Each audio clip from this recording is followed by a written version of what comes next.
Our presentations from the expert group, and it gives me pleasure to welcome Jan Pawlowski, who's going to introduce us to the pleasures of barcoding and meta-barcoding in meiofaunal studies.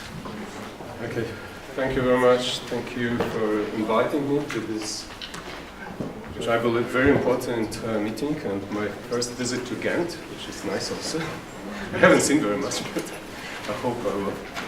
And yes, I will change a little bit subject compared to the yesterday talk, but I would like to remind you, for those who have some doubts, I am taxonomist by formation, so I came to this from the taxonomy, and I would never want to kind of, offend the taxonomy whatsoever. I think it's an extremely interesting tool to complete, to contribute, and somehow complementary to the other talk that we had yesterday. I will start with this image, which doesn't say you very much, except that I believe this is what we know. After yesterday's talks, I think if you take all the screen as a diversity, this small dot in the center, it would be something that you know. And this was about morphological description of species, yeah?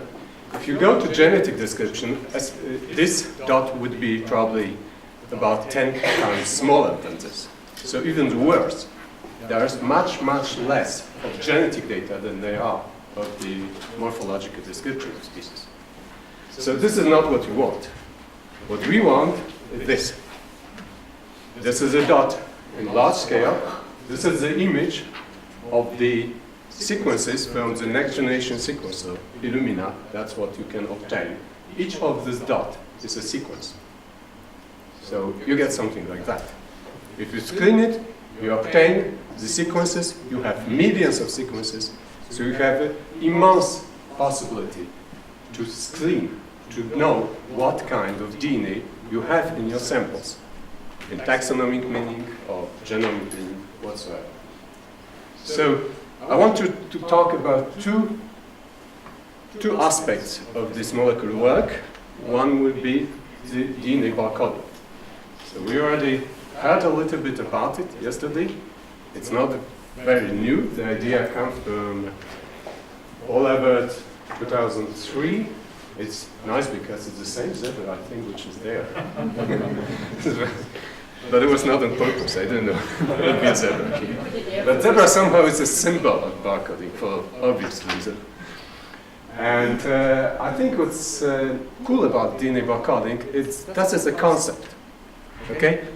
The molecular identification was there already since 90s, and many people use DNA for molecular identification, but nobody has this kind of crazy idea to call this is DNA barcoding. What's this? Just this kind of similitude between barcode and DNA that was invention. And somehow now, I think today this term is much known for most of the people, for the reason totally has nothing to do with diversity. Sometimes it's like, what do you want to eat? Whether your sushi is really of what the people say it is, or you can barcode your sushi and tell whether there is some kind of protected species. I removed the table which was here, but the table said that half, or I don't know, 10% of sushi is of the protected tuna species.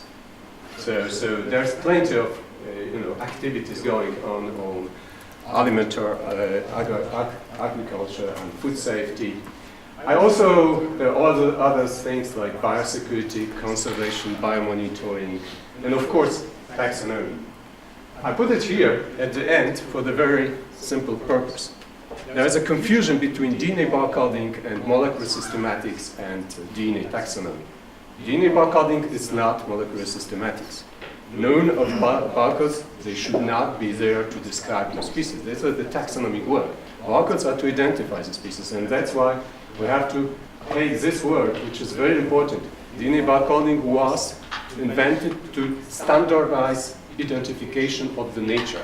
Without DNA barcode, it was very difficult because everybody was using different type of markers, different things, and then you could not really compare. So you have to standardize this. You have to say, I only want to identify this using this marker, because then I can compare, and then other people can do it. Otherwise, it's just, it's an activity, academic activity. Here you come to the industrial activity, because you have a standard. And all the story about DNA barcoding is about creating standards that will help to identify biodiversity and do all this work like biomonitoring or environmental assessment. So this is very important, standardized DNA. Now how it works. So first of all, to standardize, you need to have a library. You have to have a database, and this is how you get it. So this is DNA barcoding workflow that we already a little bit talked yesterday. It consists in taking specimen, and from this specimen you have to have a voucher, so you have to take a picture, you have to have metadata, you have to have a sample. From these samples we take DNA, we treat this DNA in a special way, it doesn't really matter. It's a PCR, NGS, whatever. In this case was still kind of classical Sanger sequencing, which is usually used because the piece of DNA is large. And then you come to this kind of pages where you have all data about your species. And once the species is like that anybody can, it don't need to be a taxonomist. Anybody can compare it. If the sequence fit, it's a species. So the system is very, very clear. And of course, so taxonomic work is very important at this stage to identify, because we want to know what the species is. There is an International Barcode of Life, which is an organization. It's now became foundation or association, which has been for 10 years funded by Sloan Foundation. Now it's getting funding from Genome Canada and others. This is based in Canada, and it's a kind of international hub for all barcoding initiative. So IBOL is a place where most of the decision, for example, what will be the standard for different taxonomy group or what we should do, are done. So this is something very important. And also what is important that the main goal of IBOL, which has meetings every second year, is to catalog the diversity. The IBOL has been funded by scientists, biologists who wanted to have some kind of total view of the biodiversity. And you don't need to guess who was at the beginning, Paul Obert and entomologists, because whole part of the biodiversity is insects. So of course this is very much biased towards insects. And insects are like 80% of all data in the IBOL. But some sense it's normal, because insects are the most important. There is also a European barcoding initiative. So today, because Genome Canada don't want to pay for everything, so many different countries make these initiatives, like GBOL, the most important is German Barcode of Life, which has a lot of funding from the government. Then there's smaller initiatives, like in Switzerland. I am a chairman of Swissball, so by the way, I'm involved in this as well. And in Belgium, Finland, Norway, Sweden, and most of the country now somehow gets this national initiative where the money for building this huge inventory of the biodiversity come from the government, because otherwise it's impossible. So this is about building the catalog. Okay, I want to say one thing that it's very interesting. In fact, there's not so much of marine initiative. This is all terrestrial. But it's obvious that for Switzerland you don't look for the marine fauna, but for I only know about the initiative in Norway. Norway has an initiative to make the diversity of marine invertebrates, but otherwise it's mainly terrestrial plants, insects, and so on. So maybe we should think about deep sea, ball, because somehow it's really lacking all this marine. There's also BOLD is connected to there's a special Barcode of Life database, which is called BOLD system, which comprise all standards. So all the standards are supposed to go to the BOLD, and in the BOLD you get all metadata, you get the illustration and everything. What is very important, what is the difference between BOLD, for example, and GenBank? So all of us know GenBank because we put the data on the GenBank. There's some kind of requirements when you publish the sequences. The problem with the genome is that there's a big garbage. You don't really know what people put there. There's no way you can check, and there's no way you can even retrieve the sequences if you are not the author of them, which is total nonsense. So if you know the sequence is wrong, but you didn't submit it, you cannot remove it.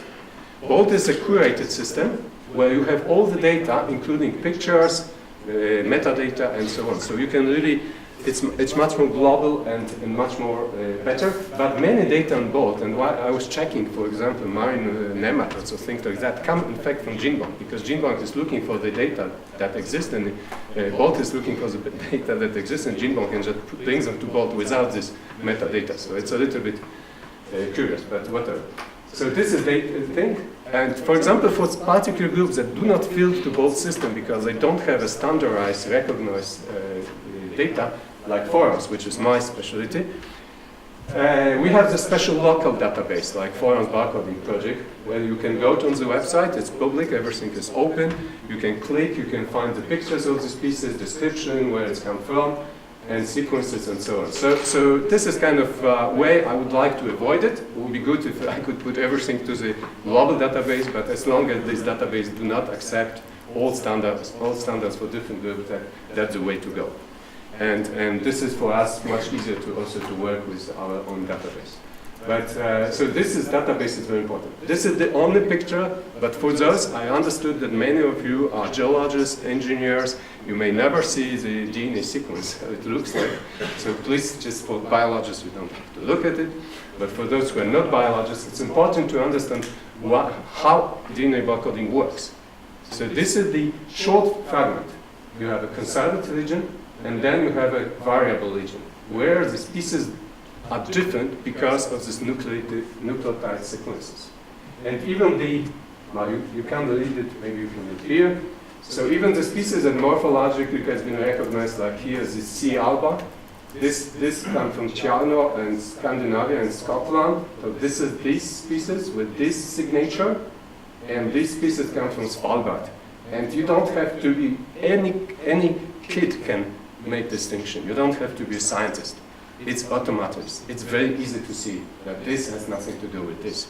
And this can be done on very short fragments. So you can really have 30, 40 nucleotides, sometimes, not always. But if you are lucky, if you have a good, like for forums, you get a good fragment, you can do anything just with this part of the gene. So this, of course, makes things much, much more easier. So, and this is the basic of all DNA barcoding or even metabarcoding, is to find the regions that allow you to distinguish species without bothering about what the species look like. But, of course, you have to have the database.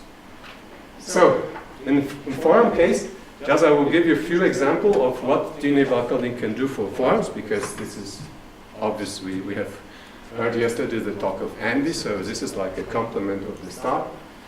The one thing, very noble thing, is to establish the catalog. We always want to know how many species are there. We want to know, what is there. So it's like, have this big picture for this. Of course, we want to revise taxonomic description, but this is more like taxonomic description revision is a work of taxonomies, not DNA barcoding just indicates that something is different, and then we can look at it, describe it, or do whatever you want. But for identification, it's not really necessary. Of course, when morphological features like here, we have seen all the species yesterday. Andy knows what it is, I know what it is, and this is all. We have probably 2 or 3 in the world that can identify. So here, if you get the barcode, then everything became easy. Of course, we can see the distinction between ecophenotype, genotypes. You can invade cryptic species. This is, I will show you some examples identified by indicators or test geographic hypothesis. This is whole bunch, and it's probably not extensive list. So there's just few examples. Andy didn't show it, but this is the most common deep sea forum. I don't know why you didn't show it. It's called Van Hovenella. It's everywhere. Everywhere you take the sediment sample, you see it's like an eye looking on you, The cell is here in the middle. This is like a frame, and this part is just covered by transparent membrane. So you can see cell. It's very uncommon that you really see the cell like that. And sometimes for nematologists, there are sometimes nematodes living here. I don't know whether Anna remembers that when we were on the Andeep, we found that one Hoffenella was these nematodes living inside the cell. So one Hoffenella, there's only 2 described species, at least 1, 2, 3, 4, I think 10 clades, different phylotypes. So this is always like that. It's every morpho species can be just, separated into large number of agenetic species. And of course, for obvious reason, morphology doesn't tell you very much about it. So there's still, I have a Russian student who's very good and he still finds morphological differences, but I think you have to spend a lot of time on it. There was 1 year of his thesis on only this project. So you cannot really do like that. But with the barcode, you can immediately see the problem. There's another problem that much more precise concerning the deep sea is that we can see, for example, what is the bathymetric distribution. This is also coming from the old data from the Andeep cruise, where you could see this is a new species that looks like nothing. You would say it's just an egg or something like that. It's not. It's an forum. But not everybody can identify that. There's a new species we described from Weddell Sea. And we were interested because it existed in any different depths, and in fact, we're interested to see whether this is the same. In fact, there's no any difference. It's all the same, whatever you count from 2,000 to 6,000, there's no single difference. That's a mix of sequences, and it's one clade. So that means that, vertically, on the depth level, there's not so much of a difference. We have to know that this all comes from Southern Ocean, so relatively close area. And then this is something that Andy already showed, but in a different image, that we show in 2007 that some of deep sea forms can be globally distributed. So especially the calcareous forms. Yeah? This is, I think, the one that is most common deep sea. It's called Ectistoniida exigua. On the SSU, there's no difference. On ITs, there's some differences, but not so much, and the things are quite mixed together. So the basic idea is, and the samples come from Arctic, from the higher Arctic, from the Southern Sea, and now we also have samples from Pacific and from Atlantic. There's no real, that seems to be a really species that is everywhere and very well distributed.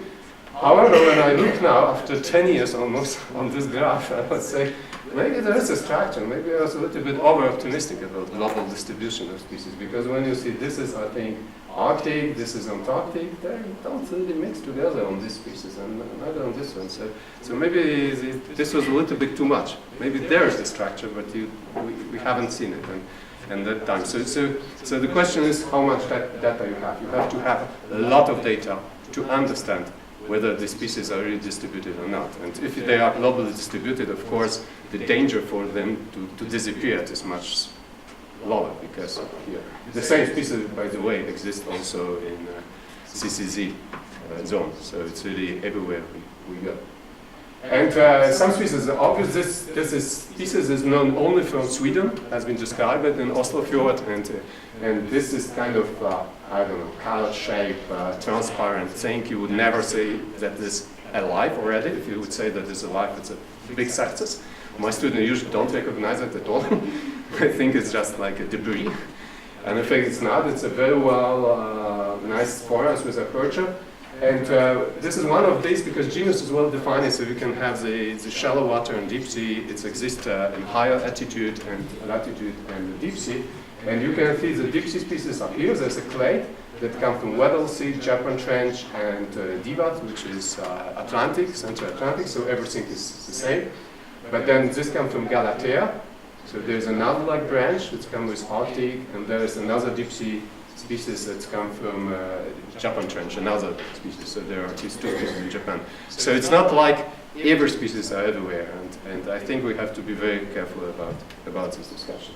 Okay, so just to know, if we want to progress in this, if we want to understand the diversity and distribution of species, we have to have the database. So this is like the first thing to do, is to do the reference database, and you cannot really go without it, because if you don't do, you have to enrich. At the beginning I was saying complete database, but now I think that you can only enrich it. You will never really complete it, but at least enriching the database is the first thing. Okay, now let's go to the second point, which is metabol coding. What is metabol coding? So Yeah, metabarcoding sometimes is presented like that. So you put everything into it, and there's something that comes out of it. Okay? This is fantastic, very well. It's like a machine. They treat your sample, and then the DNA come out of it, and it's done. So it's very simple, very easy, and very, very convenient. If you come to the details, so what we do, in fact, I have to take the samples, for example, core samples, water samples, soil samples, any type of environmental samples where you can extract, isolate DNA, RNA. This DNA or RNA will contain all species present in the sample, so this is very important. And then there are kind of two different ways to go. Where the DNA metabarcoding is very much now used is for detecting species, especially invasive and endangered species in terrestrial or aquatic freshwater vertebrates. This is where it's mostly used now. And then another way to go is to inventory the whole community. And this is what I think what is interesting for us, because of this one I don't see very much application for the deep sea. But inventorying the community, this is a way you could really tell what is in this community just taking samples of the sediment. Okay, this will come back to this environmental DNA problem. Workflow is like all kind of high technology. It's not really very, very complicated. You have to take the samples, and I think in our precise for contractors, that would be probably the only thing that they have to do. Just to take the samples, freeze them, or put them in a buffer that preserve DNA, that's it. The next thing is done by genetic labs that do the DNA, amplify, so get the legion of barcode, multiply, and then sequence it. And then there's a very, very important part that is an IT work, which just consists in analyzing it. As if you remember my first image, you come with the millions of sequences. And you have from these millions of sequences find what is really important. So this part is important, and this is where also taxonomic reference database come into play, because this is where you want to know what you have to taxonomically assign it. So we use this term very barbar in what use. So it's just to don't tell that these are the species because we don't really know. It's like a cluster of sequences that should correspond to species. It's an equivalent, okay? So the workflow is simple. There are still challenges. We have to think that this is a new method. Metabarcoding, in fact, existed since 2000, but has been done by what we call cloning, which will give us very few sequences. It was very difficult. Now the real kind of revolution was when this next generation or high throughput sequencing come out, and then we have this since few years. We have this explosion of data, I would say, really big data. But we still have a very, very simple problems, and many of these problems just are the same problems morphotaxonomics have, like spatial heterogeneity. We have this particular term, long-term preservation of DNA, which is a little bit problematic for us. Then, of course, abundance of data and lack of reference. So I would just go through these challenges to try to explain you. Passion is, I don't have to tell to marine biologists, deep sea biologists, how important it is, but just to see how it looks from the genetic point of view. So it's true that even with 2 cores, 3 replicates, you still don't have too much in common. You still don't go through all this diversity.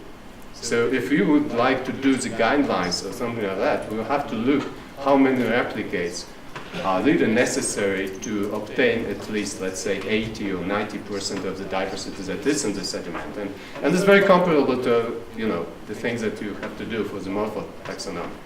But we have to establish. This is still not established, and we didn't really get for example, here we get 150 OCHI from all the samples, so it's only 1/3 of everything that existed there, and also taxonomic composition is not necessarily the same. So there is a paper published in Deep Sea Research for those who want to, and I can put it on the website. Another problem, very important, which is specific to DNA barcoding or metabarcoding, is the preservation of DNA. So this is DNA when you come. Some people don't really, it's not maybe easy to understand. DNA is what you have in the sediment is the DNA that is in the organisms that live in the sediment, and then there's all this extracellular DNA, which is just nucleic acid deposited in the sediment. And we know that deposited, there's a paper in 2005 that showed that even DNA concentration in deep sea sediments is extremely high. At that time, they didn't do metabolic coding, so they didn't care. They make a positive thing of it. But for the metabolic coding, it's a little bit problematic because that means that you have plenty of DNA that are there and they're not really on the living cells. So we have to find the way how to deal with it. And also, of course, there is a positive thing that if DNA is deposited in sediment, then we can use it even for the paleo study. And this is what we did 2 years ago with also Pedro there. And we took the course, we analyzed the layers, and then the oldest layers were 30,000 years old. And even 30,000 years old, you can get the barcodes of forams. Composition is not the same because we do all this micropaleontological study, we do molecular study. The composition is different because not the same species are preserved. But still, the DNA is there, and you can reconstruct. And now many labs are going to. It's very interesting that people go usually to the Arctic, Antarctic, look the ice cores or permafrost. Here you just go to the very normal deep sea sediments in the central Atlantic. There's nothing, but the deep sea is only 4 degrees, and I think the DNA is quite well preserved. I was a bit surprised by this. But of course, for metabolic coding, it's a problem. We have to deal with it. So one way to do it is to don't do DNA but do RNA, because RNA is much easier degraded, so there's little evidence that RNA can be preserved. And when you look, for example, there's much less of RNA, and in fact, for example, you see that this is 210 O2 that are present in DNA and RNA, and 270 that are present only in DNA. That gives you some kind of idea. This is from shallow water sediment, but it doesn't matter. This gives you the idea of how much of DNA is in plus of RNA. So RNA certainly reduces the amount of this kind of free garbage DNA. But it's expensive, and we have to find another way. So it's one of the things that we are now working on to maybe find something else. Okay, there's also a lot of unknown. So this is the image that most of you probably see for morphology as well. This is when you do this metabolic coding on the sediment. Everything what is yellow is unknown, red is known unknown monothalamids, so also assigned to monothalamids but not to the species, and only this green and blue correspond to the well-known type of species. So, of course, we have to do something about it because it somehow skew our analysis, bias our analysis. But in fact, the problem is maybe less important than we thought. In fact, when you look on these graphs, you find out that this unassigned species, so this is what it is, goes mainly to the very minor, less than 100 trees. So they're very weakly represented, poorly represented. So I would say we just have to get rid of it. We don't care about it. For the ecology, it doesn't really matter very much. And most of them probably just artifacts. So you can get rid of them. The rest is, I found there's very few unassigned that are really common. So this common unassigned, they mean something. But most of them is just polymorphism or artifacts. So it's not a big deal. I think it's much less problematic than we said. Okay, so unassigned, and then the last thing is incompleteness. So we come back to this reference database. This is from the paper that is in review in molecular ecology by Frederick Sineker. And it's quite interesting because it shows you what how Meiofauna dominate the metabolic coding. So what is here, unfortunately, is very small, but these are nematodes. So half of the diversity are nematodes. Okay, this is only metazoans, so nothing else, just metazoans. And what is in red is what could not be assigned by BLAST, so it's a kind of standard assignment to the database. So again, there are plenty of this red within the nematodes, also much less within coppepods. Thank you, Pedro. I think there's much. There has been enormous efforts on coppepods, which means that there's not so much of a red color here. But there's, for example, groups that I don't see any representative here, but I always see them in any metabarcoding data. It's a platinums, acelomorphs. This is enormous, only red. It's just, when you do the sediments, even in shallow water, this is what you find.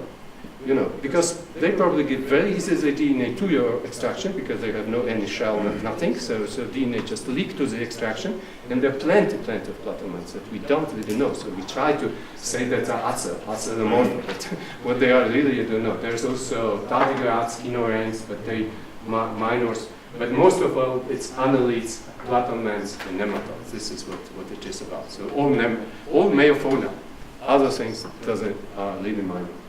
Okay, so let's say I finished with potential applications. So of course, detection of invasive and endangered species. This is where we go very far.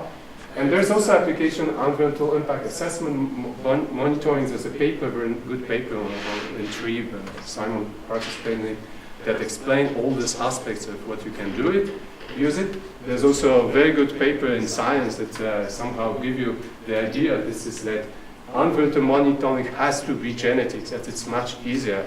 And for routine monitoring, we don't talk about taxonomy. Routine monitoring, genetics is the only way to go, because otherwise it's very difficult. So this, please read it. If you want, I can put it on the Dropbox. It's harnessing DNA to improve environmental management. But it's mostly about detecting still. Because we are starting doing reabandoned monitoring on the community, which is more complicated. So this is the only example I'll give you. I have several papers and I can submit to the Dropbox. But this is something that is a little bit similar. It's about shallow water aquaculture. So it's about salmon farms. And this is the way that the people doing currently. All farms has to be monitored every second year. So we just take the farm, you take the samples near it, and you have to see assessment of the quality. And of course, normally you do this morphology, you sieve the samples, look what is in all the graphs. And this is my student, Wally, who just takes the samples, 5 grams into the tube and go to the lab and see what is there. And our question was, when we started to do it, let's see whether it works. Because we even didn't know whether it will work. So this is one of the pioneering studies just published in scientific reports. And here's the composition. In the middle is the composition we always do with the morphotaxonomy. So each sample, all the graph sample is just go to the morphotaxonomy, they look on the composition, they give the species list. This is what you obtain in the middle, and this is what you obtain from RNA, and this is what you obtain from DNA. So even without any knowledge, again, you can tell where the farm's impact ended. Okay, this is the. Yeah. This is completely different, and this is why I think it was very interesting to hear about the community problem, because the community in this impacted area is completely different. It's mainly capitalids and nematodes and some oligocats, marine oligocats. So they will give you the signal, they give you signal in morphology, they give you good signal on the molecules, so the result is almost the same. Then when you go to the reference database, of course it's a huge diversity, so some groups are recognized, some not. But the end we were looking what would be the output. There is also a very important thing. People sometimes criticize that abundance is a problem. So when we do this metabarcoding, because abundance is not clearly related to the specimen, but when you look on this graph, okay, so this is, for example, Capitella capitata. This is the most important polycat and indicates the organic enrichment. When you come to the close, there's plenty of reads of Capitella. When you go far, there's no reads. So, you cannot say abundance doesn't matter, because it's just the same, almost comparable. It's not comparable, it cannot count sequence for the specimen, but in proportion it's the same. Tubiphysidae, Oligochaetes, marine, the same situation, or Spionidae, a little bit less, but you still have a strong signal. When you go to out, for example, copepods are never close to the cages for a simple reason that farmers use the panel that just is there to kill the sea lice, which is a copepod, and they just want to get rid of copepods. And unfortunately, other diversity of copepods suffer as well. And now we have a big problem because also decapods and any crustaceans are affected by this. So this is something contingent whether the farmers like it or not. But these chemicals are very dangerous for the diversity of crustaceans, ostracods as well, and herdozoans as well. So there is a kind of abundance that you can see on this, and I think it's not surprising that when we calculate the index, because all those people are using special biotic indices to evaluate the environment, it's very well established. I would say in Europe there's 20 indices for shallow water, benthic microfauna. So these indices, we took the ones that's most importantly used in Scotland and Norway, which is ITI and AMBI. And when you calculate this index, even if the species are not exactly the same, the index indicates the same value. And we did it with freshwater diatoms, freshwater oligocats, and every time our metabolic coding data gives you the same assessment than the morphological data. So this is, I cannot explain you more. There's a very nice correlation between the indices. So this is quite important. And you can go to the papers that you want to, if you want more details, or ask me about it. So for this particular case, the advantages are clear, that we can go, this work is done much faster. I have to know that normally the farmers wait up to 6 months to get the assessment from the company where they send this morphological data. So molecularly you can do it in 2-3 weeks. So it's really advantage. Samples are much smaller, so you don't have to bake these big grabs or spend a lot of time on the sea. Coverage is, so it depends how many replicas we need.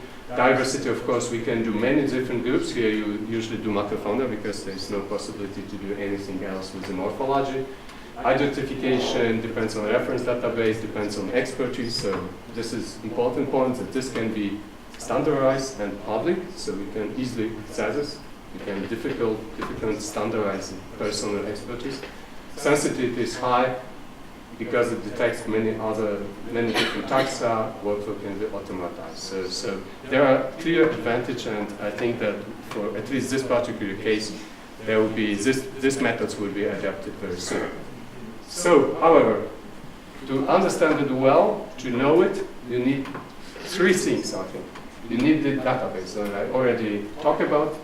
And we also to develop the tools and benchmark them. So every time we have to benchmark, we have to database to see what these things are and standardize. And so to conclude, because I already ran out of my time, so I think that eating metabolic coding is extremely good for rapid screening of diversity. Why not give you all data? It doesn't replace the taxonomy, but it allows you to rapidly tell you what community of species are there, whether it's impacted or not impacted. So I think this is important too. It's interesting. It depends to the taxonomic reference. Its efficiency will depend to the taxonomy reference. Also, it depends to ecology, because it's important to know what is the ecology of the species. If you really want to know what they're doing, you have to know the ecology, not only what they are. So ecology is important, and of course we have to overcome some methodological bias like this eDNA and so on. So thank you very much. If you're interested, we are organizing in April 4-5 next year. We are organizing the workshop on the application of genomic tools to the marine biodiversity.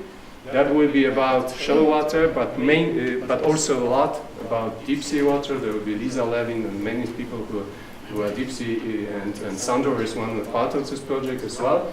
Because we not only want to work on the technology, we also want to talk about economic, legal, and social aspects of coming with these standards that are not really the same type of standards that normally used. So for certain, there are problems, legal problems and social problems as well. So thank you very much.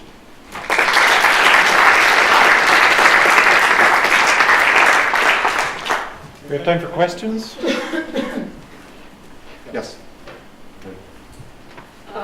Yeah, thank you, Jan, for this very nice introduction to meta barcoding. eDNA method. eDNA. What is not completely clear to me is how, if for instance a community changes because of an impact, the ancient DNA remains in the environment. Yes. So you don't, you can't identify that the species disappeared because the DNA is still there. Yeah, so it can be a problem. So I don't talk about it. We did RNA for all the study.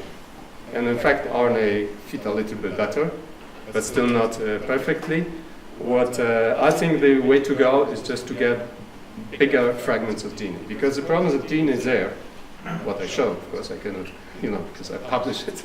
But the fragments, I didn't show you, the fragments are very small. In fact, if you go to this slide, that I forgot to show maybe here, this slide, this was to show that in fact there's a huge degradation of DNA. So after, I think this is 10 centimeters, 20 centimeters, 30 centimeters in the core, after 10 centimeters, all the fragments are lower than 300 and later it's only 100. So the only thing you have to do is to not amplify small fragments. If you fix on small fragments, some people look for, make short fragments because this technology is not very good. But now technology go better, and you can do on Illumina, you can do 600 easily. And in my opinion, if you do 600, you already get rid of most of these kind of garbage. But also, they are degraded and they are preserved, but they are not abundant. So I think in the final result, you don't really get this noise, and this noise is coming from this extracellular DNA. Yes. So are you sequencing the 18S or the ITS? I can. So it depends to the group really. For forams it's 18S, for fungi it's ITS, and we have. This is one thing that we probably, if you go because this way, here you call barcoding. We call meta barcoding. We call metagenomics anyway. Yeah. So it's the same Okay. thing. Okay. I didn't go to the details. Some people still think that barcoding is about COX-1. So this is not true. This is an idea from 2003 of the crazy entomologists that say the word is, insects and everything should work for COX, like insects works. But most of things doesn't work for COX, including anthozoans, nematodes, or others. It's very difficult to get this kind of true barcode. So when I call the barcode, I talk about any kind of fragment that has been kind of agreed between the people that this is a good indicator of identifier of the species. Actually, we designed the specific primer that can cover both 16S and 18S. Yeah. Yeah, we published that in scientific report. Yeah, but you have to have it not too long, because otherwise you get Illumina of course. problem. Yeah, there's still a lot of technology to be done, but this works like 3 years, so you So can't what expect. platform you sequence? We have a MySeq at home. MySeq. Yeah, So very short. 600. No, That's- no, oh, 600. 600. This is much better than. Yeah. But 454 disappeared, so you have no choice. Pair one. Yeah, by the way. Okay. Yeah, just a comment to what Anne was mentioning. And we have been working in this is the preservation, non-preservation of this tracer, right? Live, it's a living tracer. It's a taphonomic issue for geologists. And we did something with the shells. And it is very important to see, for example, the production of shells, different species of shell mollusks. This could be forams, and the living organisms in the area.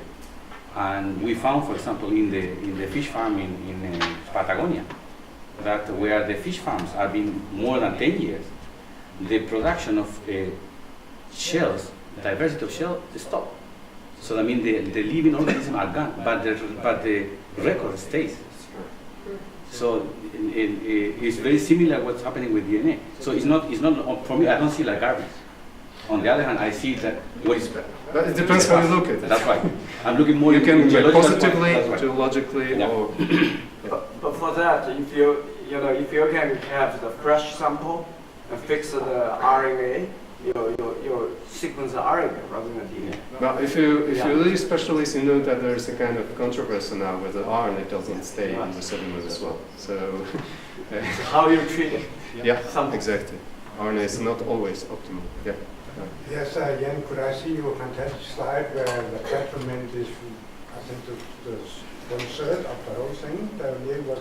You have this beautiful slide where Yeah, so I hope it will be published, and Simon, who is also on this, we hope it's that really amazing. where it is. This, Yeah, yeah. that's really. So this has been done on many servers. So maybe I cannot put it on the job books because it's still in review. But So you should work on the sub on the Meiofauna too. absolutely. That is really. When I saw it, but I can tell you from my fish farms, Yeah. this is the same image. Yeah, The yeah, platy sure. elements, acidomorphs, come as the most important group always in this metabolic cloning, after nematodes maybe. Yeah.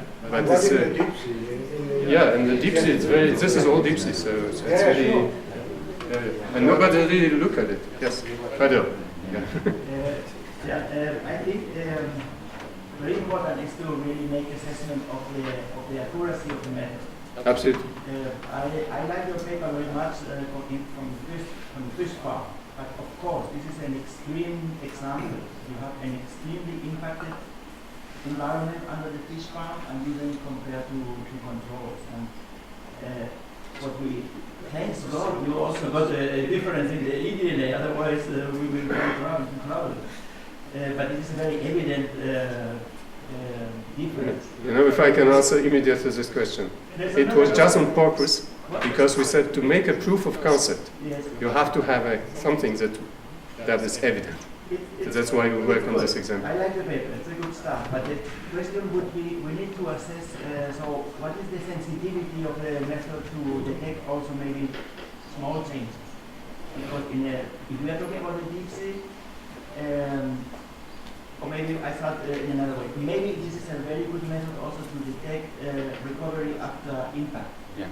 When you go from everything is gone to detect, okay, how things are, how the tracks are being recognized and things like that.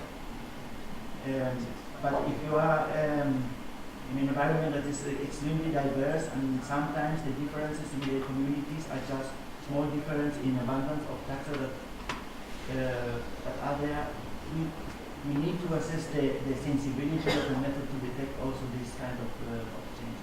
Yeah, we need. So this is the problem, that we need hopefully contractors will give us the samples, and then we can start to work it. You know, it's easy to work with aquaculture because this is an industry very easy to communicate, and samples on shallow water, it's not a problem. So everything is easier. That's why I started by this example. But we also do in freshwater, on diatoms, for example, that are very known group of bioindicators, and we have the same style of images, you know, with the same indices. So I don't think that the method is wrong. It just has to be optimized for different environments, different groups, and this is what I hope that we will be somehow output of here, that we will be able to go this way. Right, I think we're going to have to move on to. Sorry. Jan, thank you for the presentation. It's really valuable. I think the most important thing here is the question that you have to answer. Yes. And I think the tool is there, and what you require is, what do you want to know? If you only want to assess the diversity, if you want to validate the species, and there are a lot of cryptic species, or if you want to monitor. I think depending on that is what you would choose to answer and to apply the tool that you're presenting. I think it's a very valuable, very important tool, and it's just a way of answering questions. Yeah, all these applications that you gave are potential questions that you may have. And maybe the one that we're dealing with contractors is, what is the diversity that they have? How does it change with distance, with time, and maybe the impacts that it may have, the changes that it might come with time. Well, it depends what would be the question really to us. Yeah. This is, as I said at the end, this is the rapid screening for me. Exactly. It doesn't go to, you cannot answer the question whether the species is a global distribution. No, but you can validate. But you can validate, you can rapidly tell what is there. Yes. Okay, so if you find the criteria like the farmers, fish farmers have exact criteria how to evaluate the quality of the ecosystem, then you can apply this very easily. Okay, I'm sorry for being long. It's all right. You I'm sure we're going to come back way. to this as a discussion point, possibly this afternoon. So Yeah, but we need I'm here.